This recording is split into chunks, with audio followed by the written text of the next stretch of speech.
I'm not using it. So great to be back. It's been a while. It's been I think 6.5 years since I actually stood on this podium making a presentation to you all. So, and my credentials today are twofold. I'm actually here. I was registered as a member because I'm a director of a LINX member called Simwood. But I'm also an advisor to NAMEX, and so I actually got 2 badges. So I'm really here in the NAMEX capacity today. And I'm going to, if you'll indulge me, I'm going to start by just saying a little bit about NAMEX because they're core to what this presentation is about. So you probably all have heard of us, but NAMEX is essentially a Rome-based company that is focused on southern Italy, and I'll come back to that point. We're actually growing quite fast, quite pleased with that. We monitor our rate of growth versus the other exchanges in Italy, and at the moment we're leading in that expansion.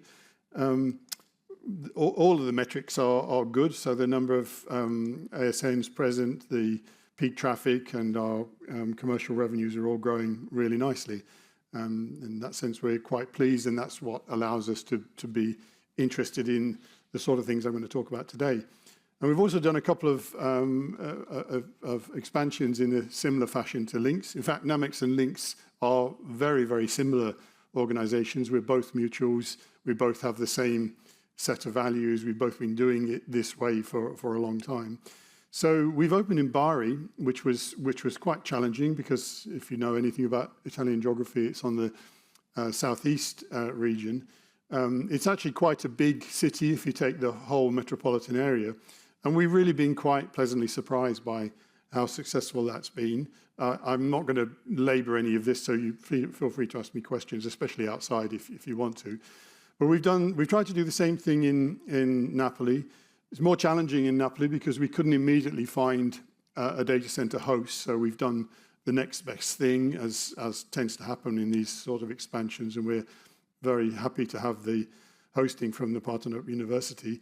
We are actually looking at extra sites now because Napoli is a very big city. It's at least 4 million people, and the greater area on the southwest side of Italy is quite populous. So that all looks pretty good, doesn't it? And I've got a snapshot to show you that, because in fact I've just come back from NAMEX's equivalent of this meeting in Rome. It was 2 weeks ago. And you'll see we held it at a rather interesting venue. It's actually an old gasworks in the southern part of Rome. That's all the NAMEX staff, beautiful NAMEX staff on parade there.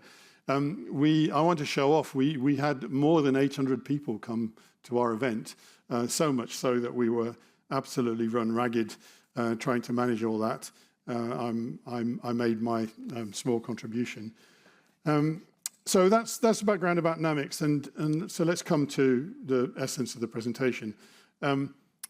All this started because Flavio, who's the co-author of the paper with me, in fact, the principal author is best to say of the paper, was at an industry event where he heard someone say essentially that public peering was dying on its feet and therefore IXPs were losing their relevance. And he, in his heart, knew that wasn't true in Italy, but he felt that was not true globally. He didn't get the opportunity to challenge the guy at the conference, which was even more frustrating. So he went home and thought, I'm sure we can get some facts together that will actually demonstrate this so that we don't have to take this notion that sort of peering is dying. And he set off on that journey, and when I found out he was doing it, I was naturally fascinated and thought, I wonder if I can help in some way. By the way, having sat in the audience all day, I was extremely concerned about whether the graphs I had in the presentation were actually going to show up well. I need to say now, this presentation is essentially a teaser to go and read the paper. I will give you the URL for the paper at the end. It's a fairly short subset and summary of what's in the paper. There's a huge amount of data in there. And that's really the point. Flavio thought, where can I get objective data about this that will prove the contention that peering isn't dying? In fact, the first thing he turned to was ISOC Pulse, which, if you've not come across it, I recommend you have a look at it. Especially if you're interested in internet exchanges, really fascinating. And Flavio was able to generate a lot of data and a lot of graphs from ISOC Pulse. And that was really my introduction to the project, looking at that and asking ourselves the question, what does it mean? Now we've got the graphs. Is it all up and to the right? And if it isn't, what's that telling us? And so my contribution to the project was to say, well, actually, I know a lot of people in the industry, even all this time after I left LINX. And I found it very easy to get those people interested in looking at the data that we generated for their region and giving me explanations on their take on what it meant. So we also asked ourselves a question, was this guy that Flavio listened to, where did he get that idea from? What was it that stimulated him to think that peering is dying in some way? And it wasn't clearly from one cause. It's true, and I'll show you some graphs of this, that there is a slower growth in some larger and more mature hubs, but that's not really that surprising. There is some stabilization in traditional ways of measuring this, such as membership and capacity. Remember, it's quite difficult to get at hard data for all these things. We know, and it's not really new, but there's an increasing use of PNIs and caching and edge architectures. We live in an inherently innovative industry that's coming up with new ideas or refined ideas all the time. And possibly it's that some of these other alternatives are just more visible now than perhaps they used to be in past times. There's another reason as well, which I'll come to in a second. But the first graphs I'm showing there show that there is if I go back, that just looking at it very crudely, there is a growth in the number of IXPs in the world. That doesn't prove that that peering isn't dying, but it's an interesting indicator that the number operating is still growing. In fact, given that that's, oh gosh, we don't see on the graph where that one's from, but I think there's a fairly significant underreporting even of that one. What we've done in the blow up on the right-hand side graph there is to show you that kind of wiggly region a little bit better, and it does look as if there's a bit of a slowing down, doesn't it? So we had to think about that and think about where that was coming from. The first of the cartoons is yes, they say IXPs are dying, and it's interesting that story always seems to come up whenever interconnect models need a bit of encouragement. I mean, we could go off into quite a side bar, and indeed we did a little bit earlier at the conference today on what's going on in the kind of regulatory scene and these kinds of things, and a bit of good and bad news there. So anyway, Flavio ended up deciding that he was going to publish this as a paper. It's actually been published by 4 of the regional registries and by ISOC themselves. They were obviously very pleased to see ISOC Pulse being used in this way. The paper's quite long. I forget now, but I think it's about 50 pages. But it's mostly data. It's mostly graphs. And then we've limited ourselves to trying to explain what we think is really going on there. And the core thesis, so again, this presentation is an advert for that paper. I strongly recommend you have a look at the URL when I get there. Our thesis in the paper is that the peering market's not declining. Globally, it's definitely growing. There is an apparent slowdown in some areas, but some of that is due to the fact that there's huge mass, and therefore you're never going to get the same percentage growth against huge mass that you can do in underdeveloped regions. There's definitely some kind of transformation going on. Some internet exchanges offer PNIs as a service. Actually, that's something that Namex and LINX have in common. And if you analyze why that's the case, it's because there was a dominant data center that was true of both Rome and London, where when members wanted to migrate their traffic onto PNI infrastructure rather than on public peering, the data center itself didn't offer that facility. And so it was a natural thing for LINX to step in.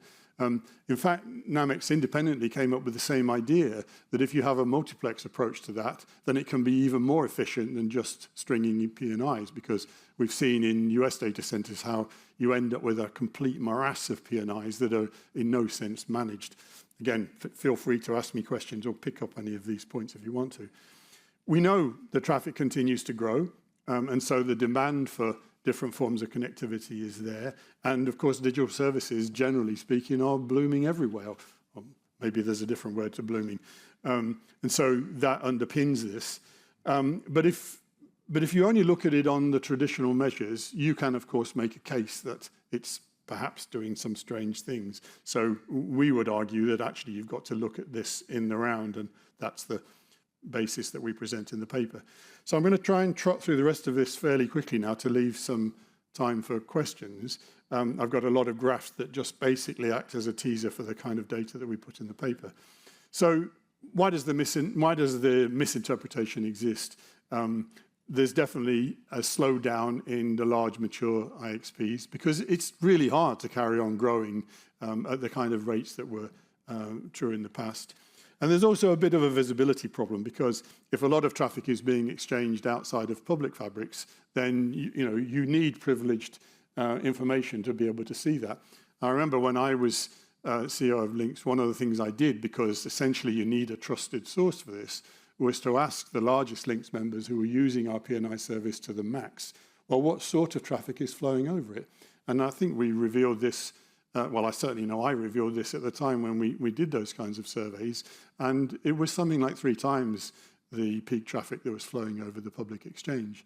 And informally, I can say that the same kind of metrics apply in Rome, because, again, NAMEX's Caesar data center is flooded with P&Is that they provide for their members. Another reason why I think the misinterpretation exists, or we think that it exists, again, I want to keep crediting Flavio for all of this, because he wrote most of the paper, not me, is that quite a significant change has occurred in the policy of the peering policy of the large content networks. When they first came to prominence, of course, they were keen to peer with everybody, because it made sense to do that. They wanted to get their content to eyeballs. But since then, mostly, and especially these very large ones featuring on this slide, have moved over to much more selective peering policies. And that makes sense. I don't think this is them turning their back on peering and public peering. It's just become an enormous problem to manage. If you've got literally thousands of peers, it's not fun to have that as a kind of chaotic environment. And people misinterpret that move from very, very open peering, we'll peer with anybody, to something that's more selective. And then, of course, we've got what Google has done. And I know Google made a significant presentation to a past LINX member meeting. I can't remember how many member meetings ago that was. But it certainly seemed to spook people to the extent that they thought, well, is this the beginning of a trend? And I think we have to remember that Google have got a pretty significant problem as the largest content network on Earth. And trying to satisfy their customers, largely supplying video, is a decidedly non-trivial problem. I was having this discussion with someone earlier in the open area. Again, feel free to ask questions out if you want. But in fact, if you look at the data, although it's true that Google have come away from some internet exchanges, they're still present at 189. And that doesn't really signify that they've given up on internet exchanges, does it? Of course, although I've shown some evidence of why people thought there was a slowdown there, in fact, if you look at the port capacity as a measure, and these again are the 4 of the largest content networks in the world, you'll see steady increase. And those are ports at internet exchanges. This is KIDA data, so another great data source that Flavio accessed when he was putting this all together. So yes, there are some structural changes going on. Clearly there's traffic concentration. We have a very small number of very dominant content networks in the world now across nearly all countries, and that's something of a change from the way it used to be, or perhaps it's just an acceleration of that, of what a change that was already there. We're getting even more traffic per network now, so you can have stable IXP membership in terms of the number of networks present, but you can still see growth. And I think LINX is a good example of that. Smaller networks now make a much more marginal contribution. They get swamped in this data set. So again, you've got to be careful about the data and how you're looking at it. And I guess we're more conscious now that there's lots more interconnection paths. It doesn't have to all be through exchanges. And indeed, some of the exchanges provide PNIs, as I've said already. As we wrote the paper, and this is where Flavio makes an appearance in person, he's doing what all good CTOs of Internet Exchange are doing, causing chaos. Sorry, that was a dig at Richard. I think our contention is that public peering is still an essential part of the hierarchy. We've known for a long time, especially in LINX, where the traffic is much, much higher than it is. I mean, LINX traffic is greater than all Italian traffic put together and IXP traffic and some. We've known for some time that the large operators prefer to prioritize PNIs for their large flows. And that makes sense to do so as well. Why would you put your huge flows across a public internet exchange where you've got more risk? We know that things like caching and edge architectures have started to come in all sorts of interesting ways. And you know, as that traffic evolves, there's bound to be differences. But again, we don't think that means that that peering is in some sense dying. So let's look at regional data now. So these next few graphs are country graphs, so they're not the graphs of an individual internet exchange. This is all the data that we can find and mine for the UK, and there are quite a few internet exchanges in the UK, even though LINX is the dominant one. And you can see there that yes, there is a bit of a stutter in the metric selected here, which is both capacity and members. If you do the same thing for the Netherlands, where again, there's a lot of internet exchanges, it's not just AMSIX, and there are other big internet exchanges in Holland, you see again a little bit of a stutter in the same way. And the same in Germany, where there's a huge number of internet exchanges. I mean, in Germany, there's many more large cities distributed across a country and with the largest European population. So that's more of a melting pot, if you like. And again, you see a sort of a stabilization using those measures. But if you go and look at non-European markets, I don't really like the term emerging markets, but you know, in this case, we're talking about Africa, which is of interest to LINX because of its activities there. You see a pretty strong growth going on.